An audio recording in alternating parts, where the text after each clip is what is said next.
Welcome to the National Presidential Caucus on 2012 primary reform.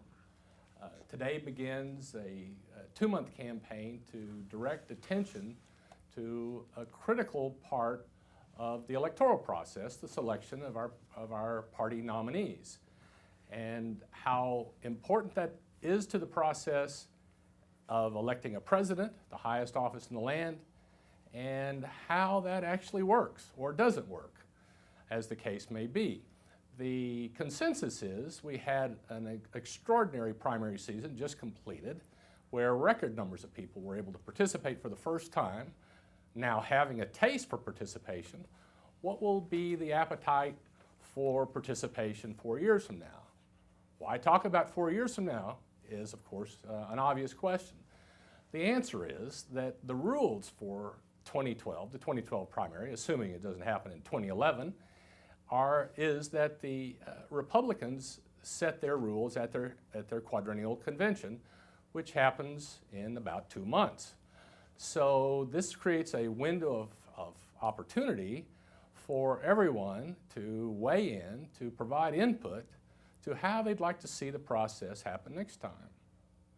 The National Caucus on Primary Reform is not taking a formal position on any particular reform proposal, which we'll hear the leading plans today. We do, however, advocate for general reform.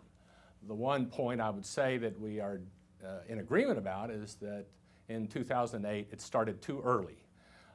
So at least one reform to begin the process later, perhaps make it shorter. But beyond that, we feel almost any reform will improve the process. And so today we're going to elaborate on the various possibilities, constraints, the makeup of a very complex system for which there is no central authority to make the decision. The consensus is this is not an issue that has federal jurisdiction. This is not a subject for congressional decisions. These decisions are made out of negotiation among the principals being the national parties, the state parties, and the state legislatures, the governments that actually run the elections, the primary elections. And that somehow, among all these disparate interests, a consensus for change must emerge. That's the way it has happened in the past, and we feel it must so forth in the future. But what will it actually be? This is our opportunity, yours and mine, to weigh in on that matter. So thank you for paying attention to this issue.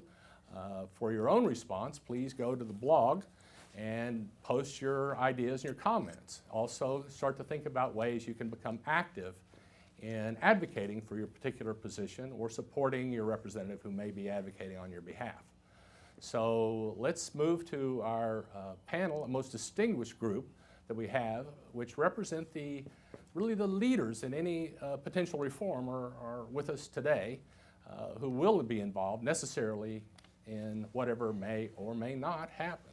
And we'll talk about what that may or may not be and the consequences of that proceeding.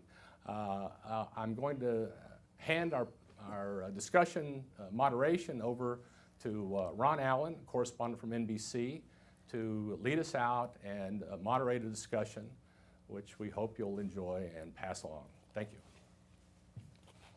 Thanks very much, Don, and thanks for explaining why we're talking about 2012 in June of 2008, especially when one of the biggest reforms that a lot of people want to see is a shorter season, perhaps, the overall selection process. Let me begin by introducing our panelists.